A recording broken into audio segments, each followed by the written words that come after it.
Most people worry about ghosts in the dark, but sometimes it's the living you need to fear. Tonight, we're sharing three real stories from people who were watched, followed, and harassed, sometimes by strangers, sometimes by people they barely knew, and sometimes by someone who was supposed to be harmless. These stories come straight from those who lived them, and they serve as a reminder you never really know who's watching you. Turn off the lights, lock the doors, and listen closely. This is Night, and these are three real stalking encounters you won't forget. 1. The Man in the Drive-Thru, posted by you/silent milkshakes. This happened about 5 years ago when I was 21, working at a coffee shop in a small town in Oregon. I usually worked the drive-thru window on weekday mornings. There was this one guy, maybe early 40s, scruffy beard, always in a green Jeep Cherokee, who started coming by more and more. At first, he just ordered coffee and gave exact change, no big deal. But then he started calling me by name. I never told him my name, and we didn't wear name tags. He'd say stuff like, "How's your cat doing?" I'd mentioned my cat to a coworker once. Maybe he overheard.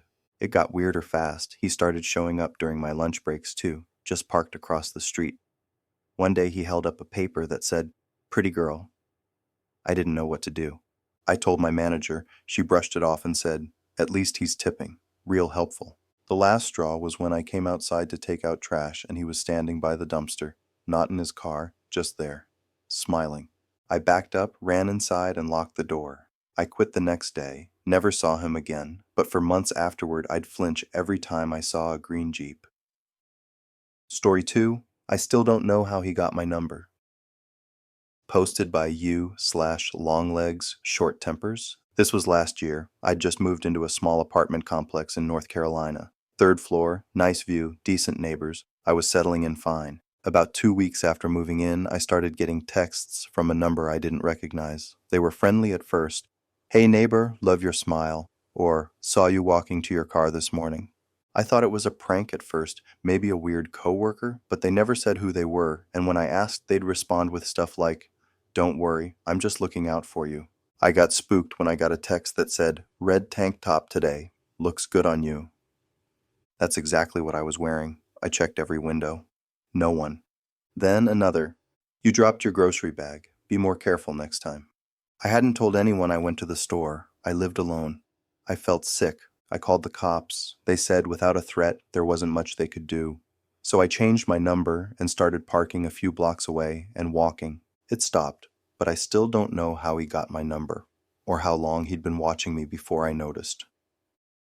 Story 3. The guy from the party wouldn't let go.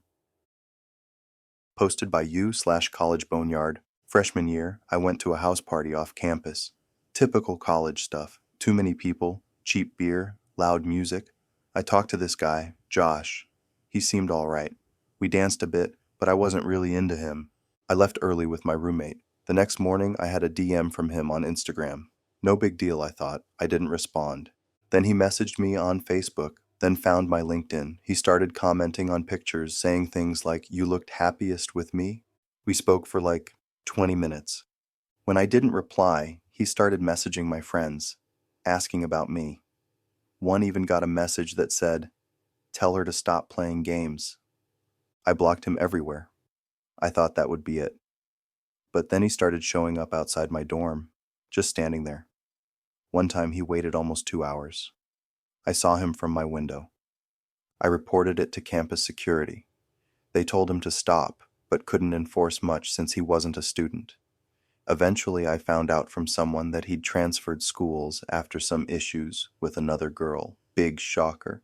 I haven't seen him since, but I still keep a personal alarm on my keychain, just in case. Sometimes it's not a shadow in the corner or a bump in the night that haunts you. It's a smile that stays too long, a stranger who knows too much, or a voice that follows you home. Thanks for spending your night with me. If you found these stories as unsettling as I did, hit subscribe for more real tales of fear, obsession, and the unknown. Stay safe out there, and as always, sleep tight.